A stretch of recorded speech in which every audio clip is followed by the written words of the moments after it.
Hello everybody and welcome back to DreamHack Valencia here in Spain. We have the Grand Prix.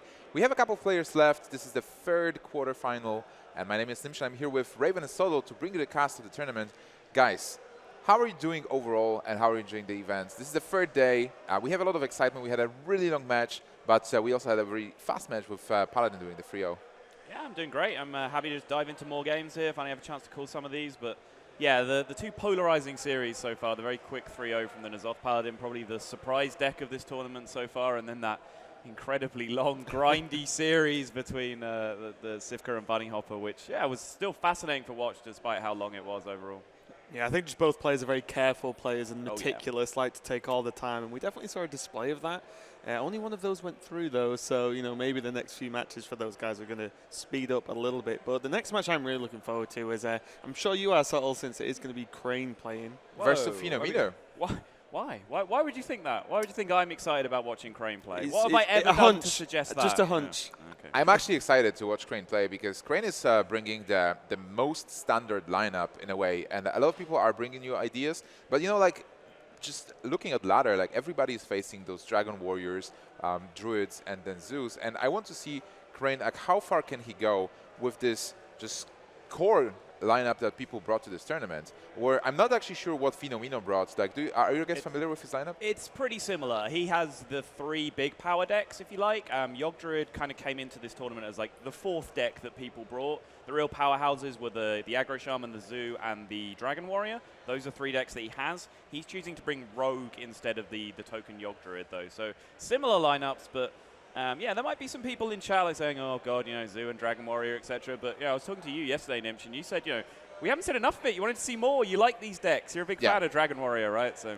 definitely, especially with, we didn't have a strong Dragon deck for a long time, and finally, Dragon might be a bit too strong, but still dragons. And I'm sure like Kibler, Kibler will agree with me that I really like when like to see Crasher being playable, Corruptor being playable, and also like people just actually changing those decks. And we've seen I think Cypher having Onyxia before. Like people bring Deathwing to those decks.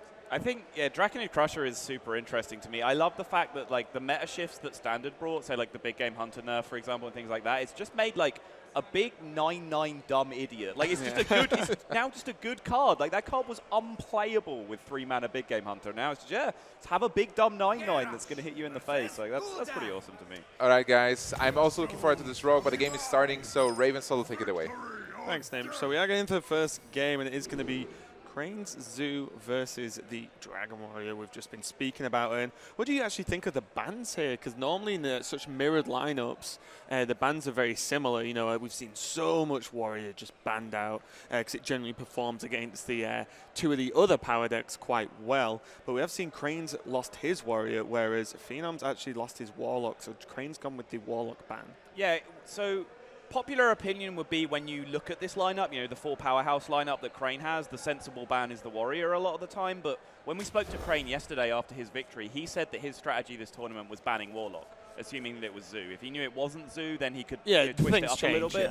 But for the most part, he just said that he didn't want to face against Zoo. So he stayed consistent here, and we are just going to have the Dragon Warrior versus Zoo matchup, which is I'd say slightly favored for the Dragon Warrior. The stats on tracking things like Data Reaper seem to support that a little bit. But, generally Dragon Warrior preys on Aggro Shaman a little bit more than it does on Zoo. Those Ravaging Ghouls are still going to be really important in this matchup. Yeah, but looking at the opening hand for the Warrior, it's not looking too great. The reason the deck performs so well is because, what we call the 4 War Axes, the 2 actual Fiery War Axes, then the 2 Alexstrasza's Champion when they're procced by Dragon that can charge in as a 3/3 and pretty much deal with any opening a Zoo can present pretty easily, but none of those cards are in hand. There was the Fairy Dragon drawn, but the probability of that just getting traded into quite easily with the Argent Squire plus some form of buff is quite high against Zoo, although there's nothing immediately in hand for Phenom that can do that. Right. What you want against Zoo is you want to play mass removal against them, and you want to play instant impact against them. So Fiery War Axe is a card that essentially has charge. Like it beats a minion straight away. Alexstrasza's Champion, same sort of thing. The Fairy Dragon start, just putting some stats on the board, that's the kind of thing that Zoo just laughs at. It's like, oh, you're playing stats? Like, great, let me just play my buff cards and farm you out of this. Unfortunately, Crane doesn't have any of those buffs in his hand, so we could see a game decided quite significantly by a potential Knife Juggler 50-50 here as to how this ends up. Yeah, I think there's sort of mainly two options here, where it'll be Juggler coin into the Voidwalker, which seems like the most reliable option. There's always a play to potentially just coin out the Imp Gang Boss this turn, because the Fairy Dragon still doesn't do too well. Just go for one to face with the Argent Squire, and then the Fairy Dragon's still got a kind of awkward turn itself. But it has gone for the Juggle. The Juggle did hit face, so there wasn't the trade into the Dragon there.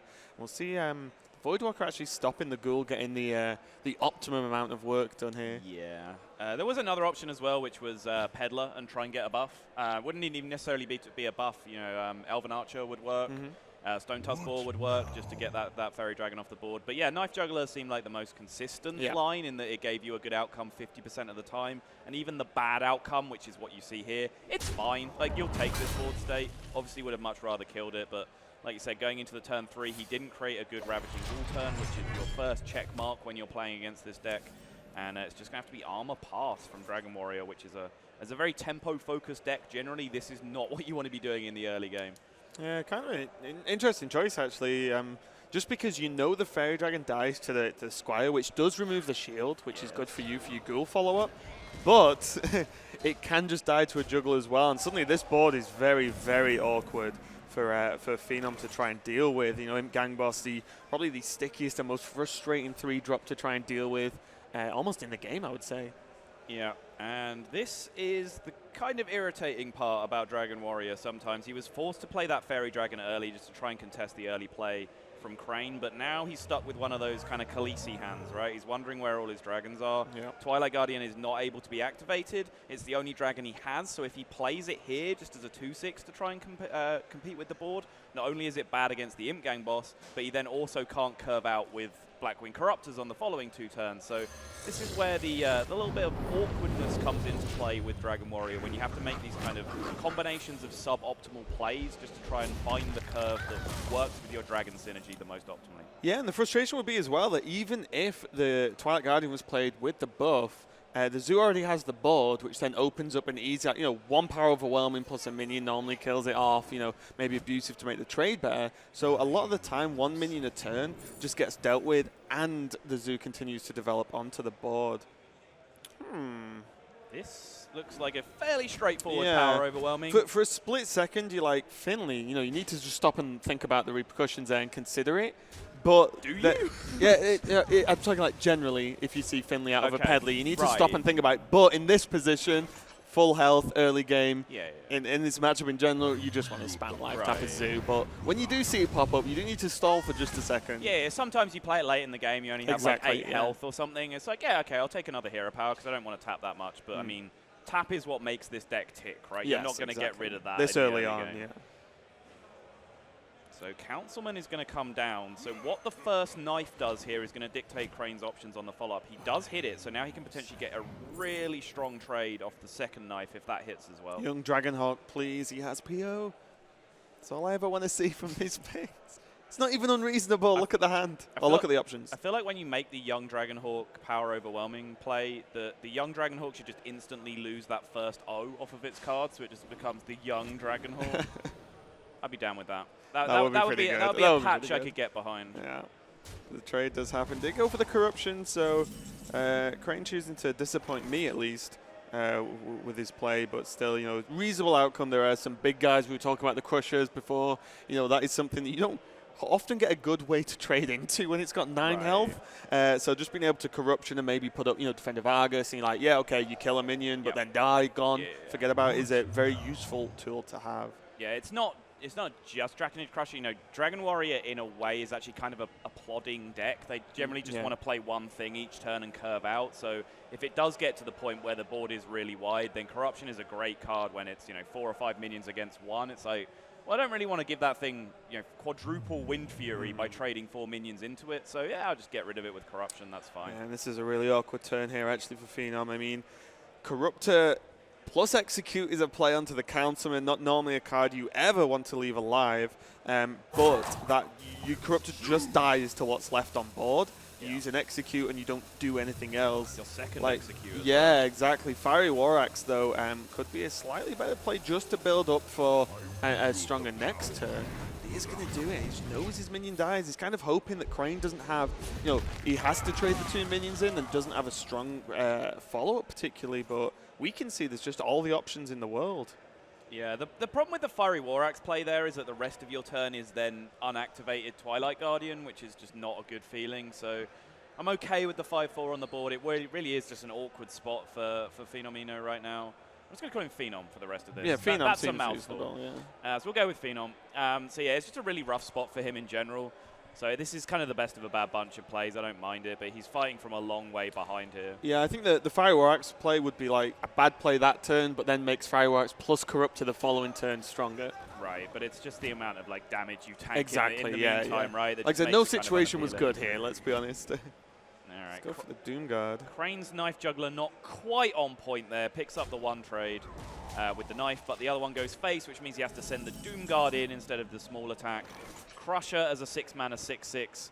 Not too great, apart from the fact that he finally has that second dragon to be able to get the turn down. And can squeeze in the War Axe as well, so use that to take the damage and kill off the Doom Guard, which makes, not even the trades on board. The Villager would have to die, and then the Juggle hit, and plus the minion that gets drawn this turn. But suddenly, Power Overwhelming is a very good card, and this is what we were talking about earlier. You drop one minion, so he probably just cleans it up pretty easily. Like, or even the Juggle. I'm just trying to think, is there a better combination of 2 cards he could have drawn that turn? Like, Doomguard number 2 would have been great, but then he ends up discarding whatever the second card was. So, like, as a 2-card combination, that's as good as it gets, I right? don't think so, no. That's kind of crazy. P.O. Leroy? Sure, but there's no Leroy in his deck, though, but yeah, sure. You didn't say the cards had to be in the deck. So. That's true. When I'm dealing with someone as pedantic as you, Raven, I should be specific. Exactly. Yeah. Take everything as literally as you're going to say it. Yeah. And now there are just no great options. If the Alexstrasza's champion and the Grom could be played this turn, then at least, you can really reduce down the board, but it's definitely just not going to be enough here in a pretty straightforward game, to be honest. Phenom didn't have the opening you want at all. No War Axe, no Alexstrasza's champion, and then a pretty miserable curve after there, not having the dragons to protect the Twilight Guardian, because the Twilight Guardian is, like, because it's effectively, its stats are quite powerful for the mana cost, especially when it's buffed by the dragon buff. You want to drop it on 4 as early as possible to really make those stats count.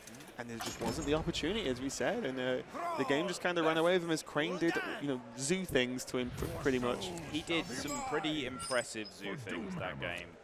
And wow, Phenom's best option here, he considers, is to queue the Shaman into the zoo. Now, I spoke about this yesterday at length with Nimsh. I don't think this matchup is as unfavored as a lot of people think it is. Again, if we're going to use the Data Reaper stats, it kind of reflects that. It says that zoo is favored, but not by like the big 60% plus numbers that other people say. But kind of crazy that Phenom's actually just picking straight into a bad matchup here. Yeah, I think about the whole, like, I think there's a big difference between, if you say favored, it doesn't mean 60, 70%. Right. You know what I mean? Like, it means, yeah, it's a good matchup. Yeah. It doesn't mean that the deck just wins. Yeah, like, if you play the matchup 100 times, you'll come out ahead. That's what favored means, right? But it might be 51-49. Yeah, exactly. But the opening hand looking pretty good for Phenom. Even the lightning bolt can be useful to just like get ahead on the board as you just want to slow the zoo down.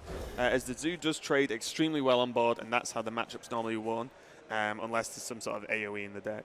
Yeah, this is kind of what I was talking about. Is the reason I don't think Shaman is as unfavored as some people say is there's a lot of combinations of starts. If you know how to mulligan correctly to like maximize those, there's a lot of combinations of cards in your opening hand you can get that are very, very competitive against zoo starts. In which case, if you get the board in the first couple of turns with Shaman, you then have so much damage to back that up that you can leverage that so effectively. And Tunnel Trog, coin 1-mana removal spell, that's one of those starts that you can have. Yeah, and especially this exact start where the removal spell, it could be Lightning Bolt this turn, which means, well, you just have Rock Biter for next turn anyway. So that opens it up, leaves you turn 3 free, so then you can go straight into Tuskar. So this is like, as you said, probably not really going to want much more than this in an opening hand versus Zoo, actually. Whereas Crane is really thinking about what he needs to do here, but it's very difficult to not play Flame Imp this turn. Whether you think your opponent has it or not, if you don't play it, the card just may as well not be in your hand. You said he's got just about everything he could want. Well, now he does. Yeah, he continues to have everything he wants. Yeah, exactly. But yeah, I mean, this is kind of one of the overlooked nuances of playing Zoo, honestly, is that kind of a mediocre Zoo player will just kind of mulligan for 1-drops and say, okay, I have cards in my hand that cost 1. That's fine, I'm happy with that. Whereas it's more complicated than that because certain matchups you want different 1-drops to be effective. That card goes a long way to explain why he's picked this matchup, by the way. 100%. But generally, if you're facing an aggro mirror, Flame Imp's the worst 1-drop in your deck. You want the stickier stuff, the Possessed Villager and the Argent Squire, because that's what you can do as the Zoo that other aggro decks can't do as well. Yeah, you leverage the advantage. Leverage small minions with buffs, and then using Divine Shields and Death Rattle effects, you maintain minions on the board. So Flame Imp is actually the start that gets blown up here, whereas, imagine the world where it was Squire or Possessed Villager. It's suddenly a lot more awkward, right? Yeah. And then, how much better does Abusive Sergeant become in that, with that opening? It's kind of ridiculous. Do you see the Lightning Bolt go off? I was a little bit surprised. I mean, so the Rock Bite was used last turn because of the Totem Golem, and you don't know what your opponent's going to play, so you might end up just playing Totem Golem and go. But it did give him the option, but it still means that he can play Totem Golem next turn, and then into Tuskarr Totemic, as he will be overloaded. But, it's not exactly curved, but it's overload curve, right? He's still got it covered, so still feeling pretty good overall. Abusive Sergeant has to come down to just put something on the board. Easily going to be cleared up by the Trog, still living, and this is looking pretty good for Phenom so far. Yeah, it is. I mean, this would also be a possible turn where your Zoo opponent would say, all right, I've lost the board. Zoo doesn't really play a great deal of ways to regain the board. Sometimes you play Soulfire, sometimes you play a Coil, but for the most part, if you're off the board, you're in deep trouble. One of the big ways you have to try and get the board back is just jam Forbidden Ritual and say, okay, here's more stuff than you can deal with. But in that case, Phenom still has the perfect curve option. Here's more stuff you can deal with. Yeah, exactly. Basically. This is shows the real difference in the evolution of the meta overall and how everything changes. Like a deck, you probably wouldn't play this on ladder, a lot of the time, but in a tournament format where you can expect like some of the most power decks, like we said, like a large majority of them, then like just one Lightning Storm, even if it's just one, changes everything. Yeah. Allows you, as you said, to pick. Well, a lot of people wouldn't pick, into Zoo. Just it's like, hang on a minute, if I draw Lightning Storm, I suddenly become favored, I think. Yeah. Actually thinking about it, I have heard talk that the Greek players all came to this tournament with double Storm in Aggro Shaman. That's just twigged in the back of my mind. And the one person who didn't bring it was Cursed from the Greek community, who didn't make it too deep into the Swiss. And he commented at some point that, okay, the reason why I got eliminated is I didn't have a second Storm in my Zoo. Interesting. In my Aggro Shaman, sorry. And what tech choices like this does in this format is alter what decks you have to ban, right? Yeah. Because now Zoo, you don't really, as we said, that the matchups are almost mirrored with Rogue and Druid, and then the bans are slightly different because it's like, I don't need to ban Zoo because I think I can beat it with the Shaman. Yep. And this is the reason why tech cards are so much more powerful in tournament formats than on ladder. It's down to one simple fact. It's the fact you have a ban at your disposal. That's so powerful because the floor of tech cards is if you're queuing into, say, 20% Zoo on ladder and you say, okay, I'm going to play a Lightning Storm now. Well, probably another 10% of what you play against is Cthulhu Warrior, where you've just put like the worst card in the world. Yeah, imagine on ladder if you could just ban it like Cthulhu Warrior. Right. Suddenly your deck can become ridiculously powerful. Suddenly getting rank 1 legend becomes very, very easy, right? So I'm not going to play against any of this deck that just counters me. I'm just going to farm the matchups that I want. I'm glad that isn't an option. But Crane is on 10 health here. He does have the board back after the Lightning Storm. The Forbidden Ritual really doing some work as the Storm came out before the Ritual, which is key. But even with Doomhammer, even with Feral Spirits, this is going to be quite easily enough damage to finish up the game. Just has to be careful, though, because Defender of Argus could ruin things very quickly as your damage pretty much is just Doomhammers here. Is it, though? Let's actually count the clock, right? If he draws no more damage this game, he needs 3 turns from here, assuming no life taps. So he's at 27 now. Next turn, if there's a power overwhelming Doomguard play, then he will go down to, 9, 10, 15 more damage. Then he'll be down to 12. He doesn't actually necessarily win this race. Yeah, that's what I'm saying. He needs the Doomhammer to he needs to play a bit more safe to play the minions to stop anything funky happening. But like even if they're I mean, you said like Defender of Argus. Like it doesn't even necessarily need Defender of Argus. Like he might just there are win other the race options. in the Yeah, of situation that course, he's of looking course. So I didn't like my Defender of Argus example. Hey, hey, you were the one getting pedantic earlier, all right? Fine, 1 for 1. All right. But what we are taking away now for Crane is the option to life tap, because suddenly life tap becomes a very, very scary situation. He's looking for a way. He'll be counting his damage. He'll be counting the race turns himself. He knows how many turns he has available to him, and he'll be, basically he'll be hoping for 2. That's a realistic alternative, right? Like he might be dead next turn, but like there's nothing I can do about that, right? So let's just pretend that's not a possibility. So I'll just be trying to kill him before he can kill me in 2 turns. That's the consideration that he has to make. Yeah, just going for Doomguard. Keeps a power overwhelming. So what does this open up to him? If he goes face, that sets up 9. He'll be at 16. He'll have 9 more damage on the board. So just with the power overwhelming in his hand, that does not represent lethal. So I guess he does choose to take the trade to try and get himself another turn. Yeah, I wondered whether he was actually just going to go for Gang Boss and then Doomguard double PO the following turn. But you kind of just lose the instant damage from the Doomguard anyway.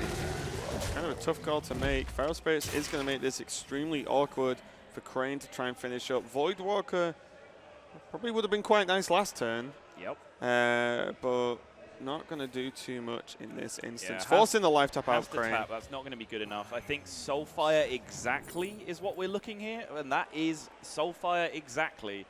So the power overwhelming is going to have to go down the drain here. I think Soulfire is going to hit the Tunnel Trog. And now, yet again, lethal not quite being represented. There are a lot of draws that can work, though. Thing from below, not lethal, but definitely another huge speed bump for Crane to try and deal with. Yep. Especially another Taunt Totem as well. Because with a second Doomhammer, like, now that the taunts are established onto the board, Phenom actually has way more time now. There's you've seen the Soulfire out the Peddler, you've seen Power Overwhelmings, down the pan. So there's really limited ways that Crane can actually power through these taunts and have enough damage. As Phenom's on 15, so still relatively safe. Yeah, and on top of that, he just has a second Doomhammer. It's not like he runs out of damage. Exactly, when these charges have gone, it's not like he's out of damage at that point and needs a top deck to push through. He just has the second Doomhammer sat there already. Gambas not going to do much. I imagine we'll see the live tap, because why not? Exactly Defender of Argus. Doesn't get it, so that is just going to be game. Crane gives it up. Phenom onto the board, 1-1, and yeah. The Storm tech in the aggro Shaman is something that makes a lot of sense, right? If you're expecting to play against the exact lineup that Crane has, which a lot of people were, that's the prediction that most people had for this meta. These are going to be the 4 decks that we see a lot of. If you want to ban Warrior, then you need to find some way of making your version of that lineup more favored against the version of that lineup that you're going to play against. So if you can make your Shaman beat their Zoo, that's a big edge you've given yourself against almost mirrored matchups that you have. Yeah, we saw it then. That, even though the Lightning Storm did come out and it was refilled with Forbidden Ritual, what if there was no Lightning Storm? The board on the body Lightning Storms was like the Argent Squire. It was like Peddler, Juggler, Argent Squire or something like that. Yeah, it had the 1/2 with the hero power buff. Lowly Squire? That's it, Lowly Squire as well. So like, that board is actually a pretty decent board, especially if the Argus was ever drawn, and then there's no Lightning Storms, you have to power through them, and then there's Forbidden Ritual. It really did make a big difference, and we saw that, as you said, the value of the tech cards. But the next matchup is going to be Crane's Druid versus Phenom's Shaman again. All right, so here's my first question. What does the Book of Crane say about keeping Raven Idol? Because this is a contested topic. He does already have Innovate, which makes keeping Raven Idol a little bit more appealing. But if you don't already have the ramp in your hand, some people will say keep the Raven Idol because it's more like ramp than any other card in your deck, right? Because you can Raven Idol and get ramp off it. And some people will say, no, just throw it away and actually try and hit your ramp. But Crane chose to throw it away there, I guess just looking for something powerful to innovate out with the Innovate that he already had. And he does have those things, but not until turn 5. Yeah. Or turn 4 using the coin, at least. And it seems like not too surprising a choice from Crane, as we know this guy. And I think that's more stable. He'll be like, no, I want Raven Idol later. Yeah. I don't want to use it just to wild growth or anything. It's like, if you're good, you'll then draw Wild Growth instead and then use Raven Idol to a much more impactful later on. So there not too we surprising. go. That is a good thing to innovate. Will he choose to jam it now, though, is the question, or will he use it? Will he get greedy, play it next turn, and then have that coin available to him for token spawning? And because the rest of his hand is so heavy, you know, if you consider the coin as a ramp card, essentially, since your hand's so heavy, a lot of the time it seems more appealing to break up your ramp effects and use them to hit 2 different targets. Yeah, you just you increase you like the flow of your curve more than anything. And having just drawn Emperor, That's a way to help with ramp. yeah, having just drawn Emperor and seeing how slow this start has been from his opponent, I think Crane's greedy little eyes are lighting up here. And he'll be almost thinking to an extent, like, is he just queued up a different deck? Like, hero power pass? Like, what's going on? Yeah, what's normally pretty good when you can't ramp up in mana crystals is to make your cards ramp down in cost. So the Emperor looks like it's going to be huge. Right? Yeah, 0 mana Living Roots with the Violet Teacher is kind of nuts. Also, what this does is quite often when you see an aggro shaman opponent have a start like this, it's because they have 1 or 2 cards in their hand. Flame Wreath Faceless, Thing from Below. We in fact see that he has both of them. Both of those cards cost 4 in this situation. He can't play them because he has to find a way to deal with Emperor. So not only does it get the Emperor out nice and early, but it also blocks a potential power play that Phenom could have here to make up for his slow start. Yeah, the Totem Golem was a great draw because of those reasons. You can actually Totem Golem and Rockbiter now. Yeah. Clear up the Emperor really cleanly, and the Totem Golem, as well as being a 3/4, helps towards reducing the value of the cost, of the Thing from Below as well. So really nice draw for Phenom of what would have been a pretty miserable turn of another hero power Rockbiter regardless. Yogg-Saron a little bit early to the party, but Violet Teacher has been reduced. The swipe is looking quite appealing this turn, though. Violet Teacher Living Roots is a play at this point that can pretty much happen whenever you want it to. Next turn you can fit it in with a hero power as well. So do we ever go down the line where we just swipe this this Totem Golem this turn? Yeah. It's whether you're worried about needing swipe to deal with the 7/7. You definitely are. I think you can have a read on your opponent's hand at this point that there are some big things in there. Yeah. There's literally no reason you would just Totem. Otherwise, you know, there's actually just no reason. Right. Looks like he is going to go for it. Sure, I think this is fine. I mean, we take care of a Spell Power Totem, and as you said, that swipe is your only big removal in hand right now. If you need to remove a big boy at some point, that Abusive Sergeant is a very, very appealing looking draw right now, though. Yeah, it lines up really well now that the Totem Golem reduced the Thing from Below just to 3, just about squeeze it in with the Overload on the 5th. Yeah, I think there's just a moment's pause there from Phenom as he realizes exactly how hard this play gets bodied by swipe. Yes, because the 1/1 still lives. Right, he knows that the Emperor tick has gone off, so swipe plus hero power is possible, and swipe plus hero power is what absolutely tears this board apart. It doesn't even need the hero power, right? Well, he does if he wants to keep a 1/1. Yeah, I just mean like, even without the hero power, it's still a pretty good swipe. Yes. But yeah, you would retain the 1/1, which is actually a pretty big deal to have a minion on board at any time when your opponent doesn't. And genuinely surprised Crane's biding that much time before he plays the swipe. Seems like the best swipe I've probably ever seen. Option A, swipe and clear the board. Option B, Savage Roar for no reason. Option C, concede. Pass. Yeah, it's like...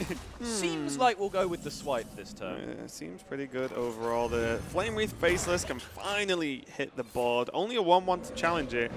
But still, that's another Overload turn next turn for Phenom. So really hoping there's no good way for Crane to deal with this. No mulch, for example. But Ancient of War normally locks out Flame Wreath pretty well.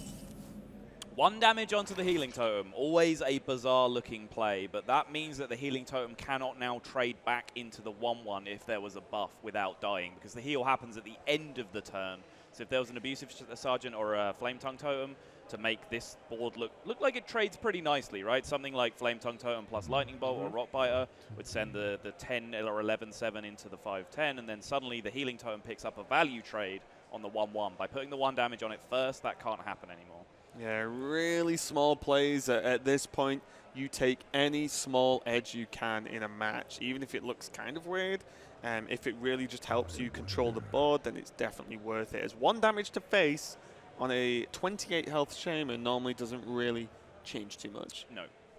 You do have Savage Roar in your hand, so yeah, you might be saying, sure, let's push some damage to face. I have Savage Roar. I might be able to counterpunch at some point. But, I mean, you have an Elixir as well, so if you get to activate your Savage Roar, you are going to have lethal. Going to be the Lightning Bolt to clear off the Ancient of War, nothing too surprising. And here we see the Argent Horse Rider come down. Is he just going to leave the 1-1? Yeah, what does that 1-1 do? Yeah, not a lot now. And again, just the Healing Totem going to help push him out of range. You know what that 1-1 does? Kills a 7-3. Savage Roar seems like a pretty good play. Yep. Wow, the +1 health from the Healing Totem wasn't enough. You failed, Healing Totem. Horse Rider punished for being greedy. So let's talk about that play, right? I mean, I said what does the 1-1 do? Hoping that you might take the setup. No, I was actually just looking more at the Azure Drake. Okay, sure. To be honest. But, like, so from Phenom's perspective, like, how greedy was that play not to kill a 1-1 there? Because like charging an Argent Horse Rider into a 1-1 as an aggro deck feels miserable, right? Like you want to send that damage face. Is he incorrect to not be scared of Savage Roar? Because Savage Roar was or Second Living Roots as well. Second Living Roots does the same similar thing. Yeah. It's really tough because like if you do the trade, then you just open to a swipe. You know, like the second swipe to do the same thing. So it feels kind of terrible overall. We do see the Onyxia come down and the Lightning Storm response with a follow-up of a Flaming Pieces as well. That was a beautiful draw from Phenom. Curved out perfectly with the Storm, removes the 1-1 from the board. And now the Mulch is there to take care of the 7-7. That lets you retain your 8 damage guy on the board. Or alternatively, you could play Yogg with the intention of just a reset, right? He loses his 7-7, you lose your 8-6. Could you probably make that trade first to be safe? Yeah, I was just going to say that. Yeah, you presume Yogg should clear the board, you know, most of the time, right? But you need that 7-7 dead or you're dead most of the time. You don't want to be in a position where that has to happen or you lose. So you can mitigate that by the trade first, but then is the reset situation better for you than just mulching it and keeping your 8 damage guy? Probably not, right? Yeah. So he's going to go for the Raven Idol there, probably looking to pick up exactly Healing or Taunt. You know, Mark of Nature, Mark of the Wild, Healing Touch, Feral Rage. Those would have been the big cards he was looking for. Yeah, the problem here is that the Mulch is going to come down more than likely, but that means he can't Hero Power as well, which is kind of rough. You know, like 1 health often it can be actually quite important, especially when you're on 11 with, what, 7 damage available. So was that Mulch onto the Horse Rider? He mulched the Horse Rider. Yeah, he's going to take the trade. Feeling Absolutely really afraid. Just playing to mitigate damage here. The sickest Mulch. Colosseum Damager. A card that no one, as far as I'm aware, has ever wanted to play onto a board. It's not abysmal in Arena. It's not. Just trust me, Ray. Yeah, we know about your theory. I saw this man once pick a Micro Machine over a North Sea Kraken in an Arena draft. Look, one game it got a lot of damage in, okay? Like, it was fun. Look, you know this from when me and Rob drafted your Arena deck. That's true. I play Arena for fun. You try hard. And you just don't know what fun is at all. Believe it or not, that's not the first time I've heard that comment. But this game is slowly spiraling out of control for Crane here, but he is now staring at a slightly more appealing Yogg board on the following turn. I'm going to say one way you can actually deal with a board that's spiraling out of control, a game where you're looking for quite likely to lose, is to let Yogg do its thing. Just 1 damage off lethal there, and he chose to trade. Hasn't seen a swipe yet, so I guess that Drake was incredibly scary. There's the Feral Rage. No, he did see the swipe. He did see us. He saw one swipe. Yeah, great you're swipe. Right. Interesting. Magical swipe. He rolled Totem there. If he'd have hit spell damage Totem, he would have just straight up had lethal. But so that by default meant he was 1 off. So there we go. Interesting that he went with it. So we're looking for board clear. We're looking for healing. Any type of taunt being generated. Mirror images would be great. But most of this is all fairly irrelevant at the moment. Arcane Missiles is a good start. So what's the odds on the Totem down with Arcane Missiles? A little bit in joke. I apologize, guys. That was the one. Yeah. Mainly just us get, but worth. Whoa, okay. If only Frost Nova throws face. Okay. Okay. That's fine. Yeah. Ooh. Okay. Right. Yeah. There's always a worry because you're on 9 health. There's a Doomhammer equipped, and there's a lot that kills you here. But overall, not bad. I think that was the key one. It cleared the board, and you don't just die to what's left. So not too terrible at all.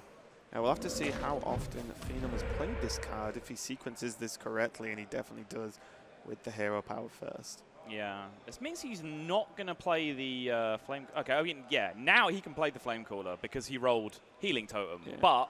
You couldn't have done it. 75% of the time, this ordering would have been a mistake. Oh, no, it's only enemy minions. No, it's all minions, right? It's all minions. Yes, it's all minions, yeah. If it was just enemy minions, it'd be sick. It would be sick. Yeah. I was getting confused with Ravaging Ghoul for a second, right? Which is also all No, minions. yeah, that's why. No, I'm right the first time. It is only It's only enemies? Right, because otherwise compare it to Ravaging Ghoul, right? 3 mana 2/2, 3 mana 3/3. It'd be like stupid. Yeah. It'd be stupid cards to Why bring is that together card in the not same there? set. Why is it? Is it because it's in main? It's just a 3 mana 2/2. Yeah. Why is Raid Leader bad? Raid Leader can be pretty good sometimes. So anyway, Yogg did take the hit, but respawned due to the Ancestral Spirit, but is it going to be enough? He does have the Feral Rage, though. This is the big thing. It's like he needed just to stabilize that turn for 1 turn with the Yogg, and now the Feral Rage actually just pulls him out of range of the Doomhammer, so he's actually not looking in too bad shape here at all. Yeah, there's hero power is currently denied by the minion on board, which is pretty nice. Well, I'm sure he'll trade that out anyway, right? Or will he go Fate? I mean, he's been playing very conservatively. Yeah, that's true. That's true. You know, he mulched on the 2/1 and traded away the bigger target. Yeah, and you've already seen the thing, right? And the things were already probably free by now. Both so I suppose flame reads as well. Yeah, so the hero power probably doesn't do too much. Double Flame Tongue means that he pushes 8 this turn, 11 with the Lightning Bolt, but he's still short. Oh, this is getting very scary. So if we just rewind a few turns, Sure. When you said, oh, you can put him to 1, do you think that was actually a mistake? Obviously, we have hindsight here, right? But, of course, we understand it's something that you can't really talk about too much. But he did have the chance to just go hyper-aggressive and also give the potential of Yogg, which was one of the only comeback mechanics that Crane could have employed to win the game at that rate, a high chance of just killing Crane as well. Exactly. That's the key thing, because sometimes when you're playing against Yogg-Saron, I mean, I, as much of anyone, as critical of the fact there's very little you can do to play around Yogg. It's not a card that you can assess the possible outcomes from and learn how to play around. But one of the things you can do is just increase the likelihood that it kills your opponent, right? Like, if you're in a situation where you think, okay, they need to have Yogg or I've won, then sending all damage face is a really good idea. We saw Soulfire, for example. I mean, it did obviously hit his opponent, but that could have just easily hit himself and ended the game. All right, so he does have the Wrath here, can start picking apart this board, so he's found himself some survivability. Picks up Fandral, but he's a mana off being able to do anything with it, but even Fandral Nourish isn't particularly appealing in this situation. Yeah, and I think actually the play was almost always the Wrath into swipe, right? Agreed. So pretty set with this play, and it gives him a very powerful next turn as well. Like, regardless of what he draws, he can more than likely go into the Nourish. A little bit of a punish here for leaving the Flame Tongue totem off. Could have chosen to hero power it down and not develop I thought that's what he was going to do, actually, and then just Fandral Nourish next turn. Ooh. And that punish has snowballed so hard because of the Taunt Totem. Now Phenom has a decision, though. How much do we respect Fandral Staghelm? The answer apparently is a lot. Well, again, all that is now is identifying what can you lose to in this board state. And you know what? Fandral into anything that combines with Fandral would be pretty horrendous right about now. So he's going to decide that on average, Violet Teacher is the best option with the rest of his mana this turn and just go ahead and draw through. The one thing that would almost definitely be, well, I mean, would be better than Violet Teacher here is Swipe, but now both swipes are gone after he used the second one on the previous turn. So he's probably correct in assessing that playing Violet Teacher first and getting that extra 1/1 is probably the right line here. Hero power just throwing out the board there gives him more and more options to be able to just chain trade with the Flame Tongue down. So again, if the Flame Tongue is dead, that would have changed a few things quite dramatically here, as it would have just lowered the power of the tomes overall. Power of the Wild is definitely a reasonable draw here to be able to go wider on the board, and it will enable a pretty easy trade on that Flame Tongue if that's the route Crane wants to go here. Yeah, and he can play his entire hand here, or he can choose to use a hero power instead. So decision here will be trying to set up lethal on the board. So if he dumped his entire hand, Drake first, of course, just to see what the card draw was, then he'd end up with, what, 5, 9, 12, a lot of power on the board. Yeah, so good maths. Yeah, so I mean, as soon as I got to 12 and realized I still had like 3 more minions to count, I was like, okay, he's going to represent lethal with and it, the thing which is what's important. The thing is as well, you can reduce so much damage down here that there just isn't a card from the Shaman that can be drawn that loses you the game next turn. There's no one card that beats you. So why not, right? Throw everything on and say your draw has to be pretty exceptional to even survive next turn. Never mind kill me. Yeah, and this was the importance of the Drake first play here, because he immediately found himself that Wrath, which made a much better turn, because he's then able to fit in the hero power as well for just a little bit of extra flexibility. Got an extra minion on the board from the Violet Teacher because of the Wrath anyway. More removal, and Crane going to go up to a 2-1 lead here with a very, very impressively played game of Token Druid, honestly. For some decisions that a lot of people would, you know, kind of blink a couple of times at, you know, the 1-1 into the healing totem, for example, and also the mulch on the 2-1.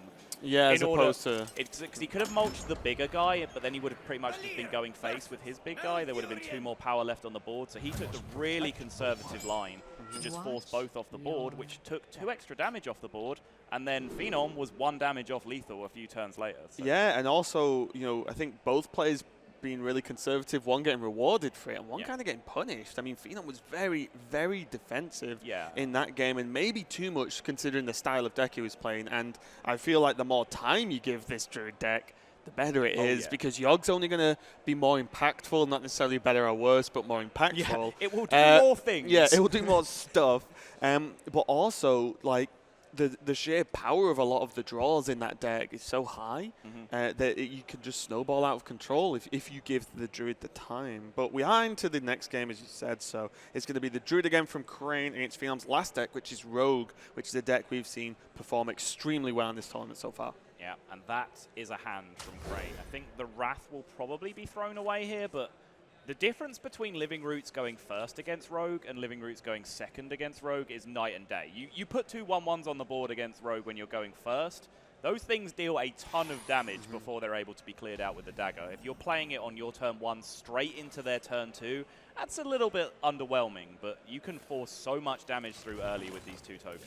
Yeah, and then now Crane has two routes, which is mainly one in his hand, which is ramp, and then has the option to mulch, like a giant Van Cleef turn, for example. So probably feeling pretty happy so far. Rogue, not normally the fastest deck in most matchups, unless they do go kind of crazy on a Van Cleef, which now there's an option to make a reasonable size Van Cleef, but it's not big enough to actually warrant the expenditure of the resources that are available to him now, especially when he has potentially coin into Tomb Pillager into Tomb Pillager. I like the 6/6 that turn. Yeah? I really like the 6/6 that turn. I mean, I'm saying that, like, trying to ignore the fact I can see the mulch. I would have probably lost this game on the spot by playing a 6/6 and just getting it mulched on curve, but I think a lot of the time the 6/6 there just gets a ton of work done. Yeah, I personally would just lean towards double Tomb Pillager turn 3, turn 4. Just feels super powerful. Sure. It gives you coins to then load up into the Van Cleef later, but I mean, I'm a big fan. Like, maybe I'm too guilty of playing like Miracle Rogue too tempo heavy. It's something that people have like said to me in the past when I was still playing competitively and like practicing Rogue against them. So I mean, it's just the way my mentality works with this game. A lot of the time, it's just, I just like getting things on the board and then jamming Cold Blood on them and hitting people in the face. Like, it's just it wins games. Yeah. It's not very mirrored to the way you approach casting a lot of the time as well. I just put Cold Blood on words and jam people in the face with them. Exactly. It's pretty relevant of your play style overall in Hearthstone, regardless of the way you apply it. But yeah, there's a swipe onto one Tomb Pillager that was played on turn 3 to be answered by another Tomb Pillager, more than likely, which, as you said, starts stacking coins. And when you've seen both Pillagers so early, you're like, oh my god, when he draws gadgets. Please don't have it. Yeah. I mean, we saw matches yesterday. I think one of the games with JJ where he like just drew his deck in like, you know, 1 gadgets and cycle, which was just nuts. Well, this is a pretty early Yogg-Saron with a large number of spells inside it already. Yeah, it feels so strange because Yogg is generally used as like, oh, this is getting really awkward for me. It's late game. I'm just going to play it and hope it does enough. But this is like, This is Yogg on potentially 30-ish health, you know, like really high health, because I have nothing else to do at the moment. So it'll be really cool to see what's drawn next turn and if the Innovate Yogg does come out. Let's try and count it, right? So he's played both Living Roots, both Wild Growths, a Swipe and a Mulch. 6? Yes. Okay. So the because he threw the Wrath, right? Yeah. The Innovate will then be 7. 7's a reasonable number. Okay. Like between 8 and 12 is kind of considered the sweet spot by a lot of people. So Shadow Strike. Shadow Strike. This is going for Van Cleef. Coin Van Cleef. Yes. All right. Now this guy now has the plan of get something down and jam Cold Bloods on it. Now I'm on board. I like this play. And the backstab. Why not? Yeah, I like it. Oh yeah, you can fit the Void Wall. Yeah. This is the mother of all. And he's seen Mulch. I like it. I mean, sure. No, why not? You've got 2 Cold Bloods in hand and a Sap. Oh my. What even is that? 12? 14. Oh, 14. Oh my god. And now just like, what? Oh, yeah, but Yogg? The turn has already been played before it even switched back to Crane. Look at Crane's face. He had already innovated Yogg. Here we go. 18-14. I won't be comboed, right? Damn. Execute does nothing. Fireball. Well, Cleef's good at soaking fireballs. All right, good start. All right, getting there. Getting Oh! there. Okay, kill the Void Walker. My. Not like this. He has the dagger. He has the dagger. Ooh. Let's not get too excited. He has the dagger. That would have been so good. Yes. That is a smart decision, Phenom. Great play from Phenom, Yeah. playing around the secret potential. But let's be honest, we're all a little bit disappointed there wasn't a Van Cleef hit in face there. Sap it. Sap the Yogg. Come on. I mean, yeah, Sap double Cold Blood. Lethal next turn. I mean, depending on Yogg. Is it just the play? It is just the play, Oh, right? hang on. Well, you can conceal as... oh, conceal doesn't do... I mean, conceal guards against something you could draw. Yes. But you just play... I'm just worried, do you want to play the dagger instead? But I guess not. You just play conceal, just in case. Sorry, guys, we're waiting bated breath as this game is kind of ridiculous. Because if you don't deal with the 11-5, you can die next turn to 2 cards. It can happen. So you have to deal with it. The only way to deal with it is Sap. And also, you're putting pretty low. Yeah, so Yogg might just be a bit of a backfire as well, something we talked about. Yogg isn't going to get played. It costs 10. Oh, sorry, yeah, he's on 9. Right. Yeah, I thought he was on 9 this turn, but he innovated, didn't he, of course. Yeah, seems good. Yeah, I mean, good luck with that, Crane. You're at 5 and there's a 22-6 on the board. Yeah, Power of the Wild, not really the card that's going to help in this situation. There was only realistically a Ancient of War, Druid of the Claw potentially, that would keep him in that game. And what a ridiculous game. That was kind of nonsense, yeah. I told you jamming Cold Blood on things and hitting them in the face wins games, but seemingly so. The difference was Phenom's plans for how much damage he was going to do were a lot more ambitious than mine, and it ended up paying off for him. Yeah, and I think the real big deal was seeing the Mulch as well. Oh, yeah. Because it's like, well, what card do you even have that can deal? This is a stupidly large Van Cleef. We are going to go swiftly into the next game. Not too many thoughts about it, as both players only have 1 deck left. It is going to be the Shaman versus the Rogue. And that's a pretty rosy-looking opening hand for Crane. Again, has Argent Squire plus a buffer, plus the Tunnel Trog and Feral Spirits, and now a Flame Wreath Faceless. And most importantly, he has the coin, which is less about him having the coin and more about his opponent not having the coin. Yeah, especially with the opening hand here. If the coin was available, that Trog would get demolished pretty quick. But there's still the play of Thalnos Backstab, which... He has the Backstab SI combination, though, right? So here's the thought process. There's a Tunnel Trog on the board right now that I can see. That's a problem that I can deal with right now.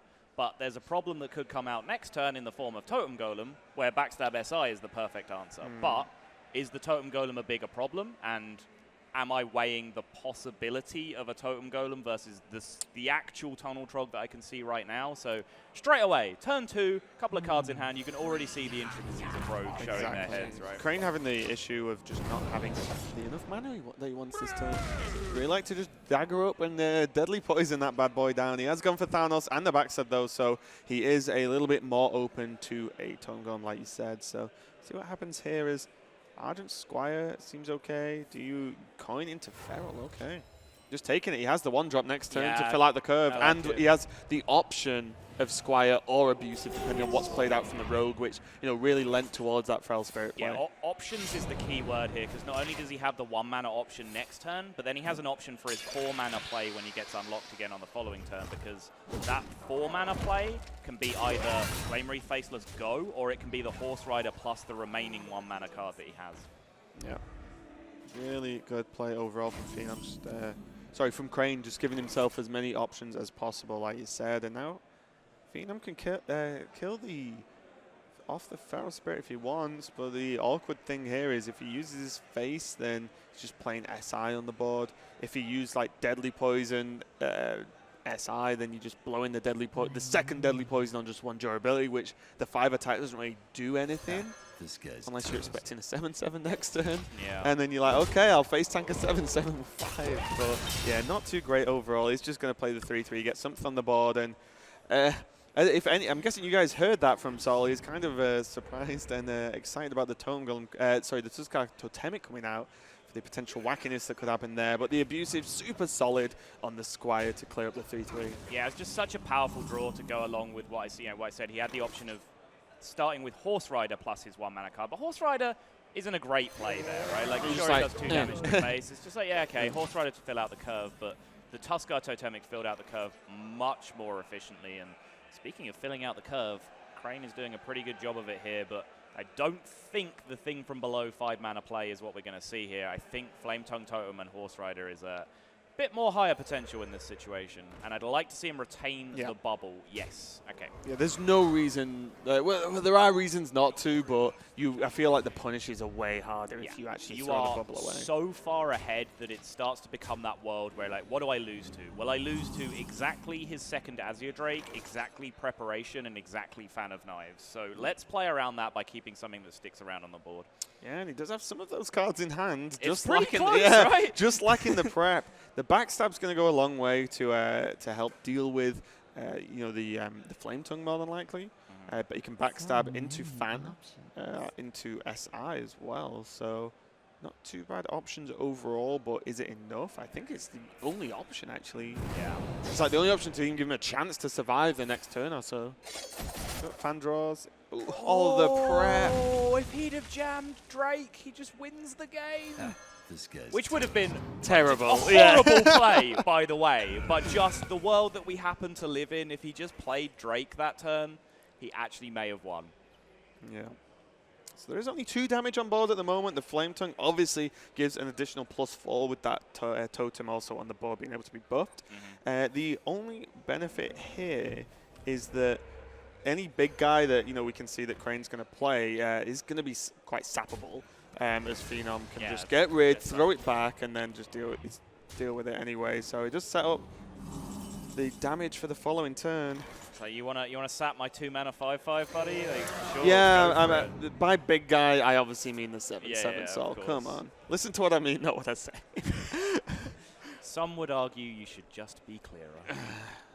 You would definitely argue. I would. I'd argue anything. Exactly. This is a pretty nice clear, though, with the, or at least a clear onto the thing from below with the Abyss. And that prep coming in pretty handy. Are we going to see the... Oh, no. He's just going to dagger out the 1/1. Sap doesn't really do anything. He might as well just remove the problem.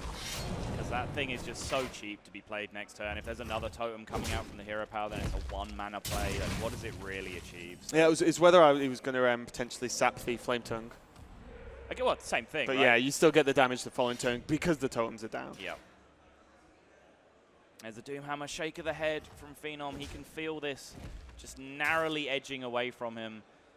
Crane, considering his options here, he's going to consider the chance for Rogue to set up a race situation back at him with things like Cold-Blooded Conceal, and he's actually going to try and mitigate that problem. Maintain the long game here. When you have the Doomhammer, you actually have the long game in your favor. Yep. Yeah, there's especially against Rogue. I mean, what healing do they realistically? 1, maybe 2 Farseers at maximum. Yeah. There's not a lot. Question Adventurer. I didn't know about this. Oh, right. Yeah, I was aware, but just because we'll discuss it if it turns up, right? Sure. But, not going to do too much. The optimal play normally, and the reason for this card is that Conceal is a card which then it's effectively a Gadget Zan turn that just buffs the crap out of the minion and being able to do a lot of damage, but this is just one off. It is. 1 damage off. Why are we whispering? It's a tense situation. Okay.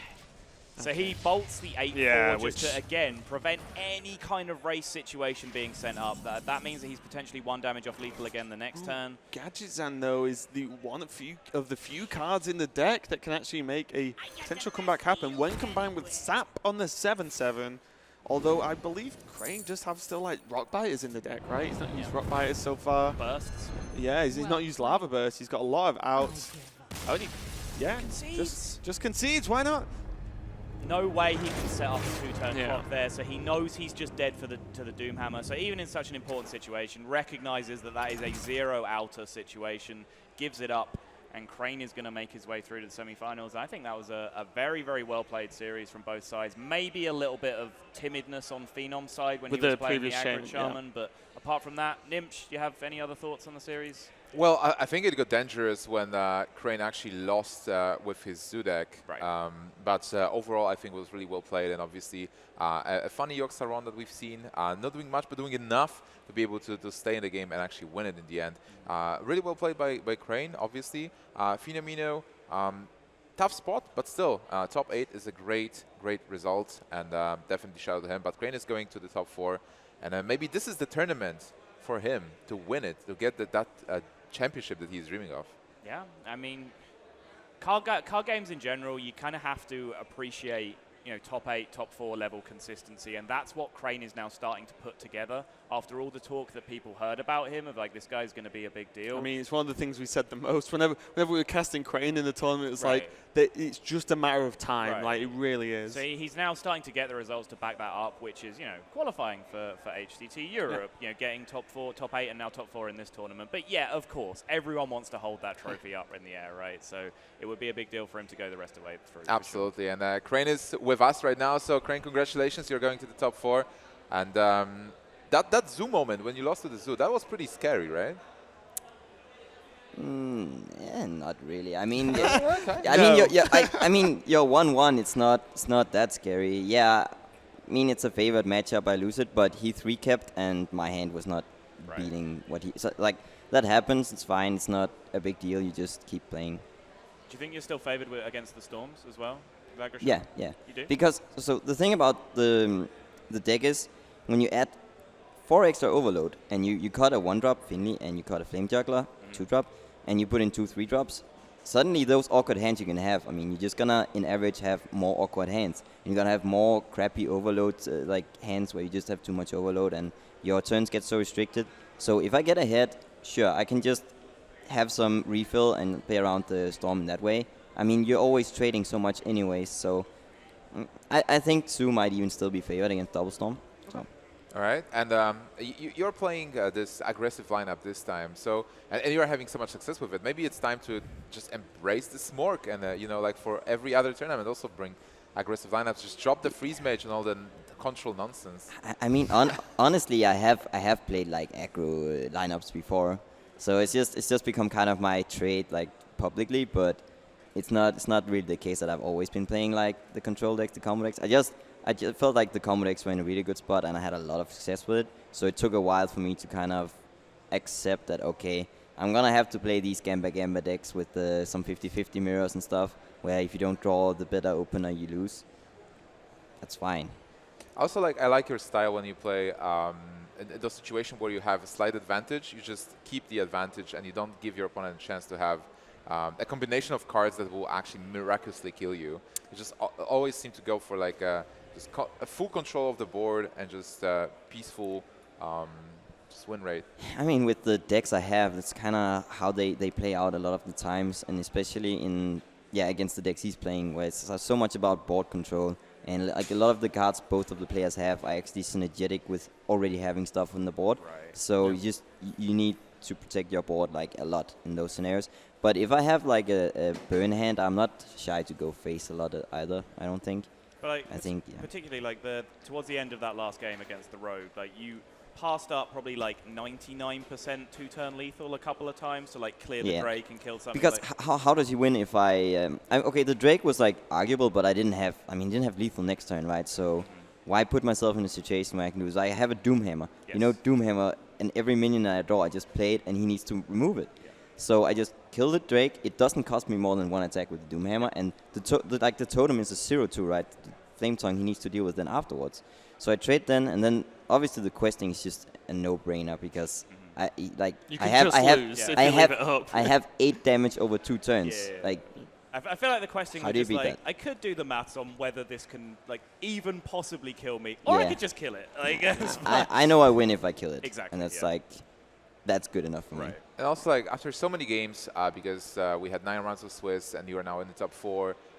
You played Yoxaron a couple of times. Like, what is your view on the card, and how did it work for you? I mean, it's super fun when you play it. And you just, you put your faith in York. But as for competitive play, it's probably not the best card. But I think overall the deck like York Druid rewards good players. I've seen a lot of players just like throw games left and right playing that deck. You have so many options, so by nature of that, you need to be playing well because otherwise you're seeing the almost best line, but maybe not the best line. Then you're dropping percentages all the time. Yeah. So it really rewards the better players. So that's why I enjoy the deck overall. And I don't know if I mind the York so much, but it's. Yeah, I like Tusker Temming or something. It's like way worse. Yeah. I think like York Druid's definitely, if not the most decision-heavy deck in the game at the moment. There's just so many potential outcomes with the Discovers as well.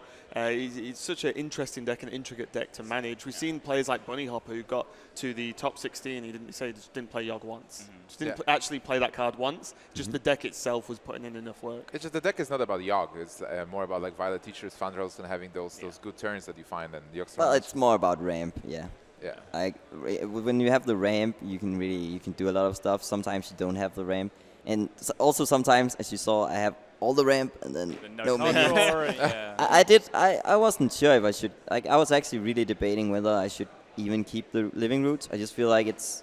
Dude, it's like 6 damage turn 1. Yeah, it's a lot of damage, and it kind of restricts him also in the way that he needs to play out his turns. Yeah. Like, he's not just gonna drop Thalnos most likely on 2. He's gonna hero bar, and some other things, but you really also do want that 4-drop or something. Course, yeah. But at the end, like you gotta play the odds, right? Like, what are the odds you don't get anything for that many turns? My hand was kind of weird. If Yoxaron had executed that Edwin, maybe it would have been different. But I think that that was a good Yogg. Let's be honest. I needed that Yogg to put in some overtime. Yeah. I don't know. Definitely. All right, guys. Do you have any more questions for Crane? Nope. I'm good. All right, Crane, congratulations again. And now you probably will have some time to rest because we will be moving to the last quarterfinal today. Just give us some time to gather the players, and we'll be right back after the break.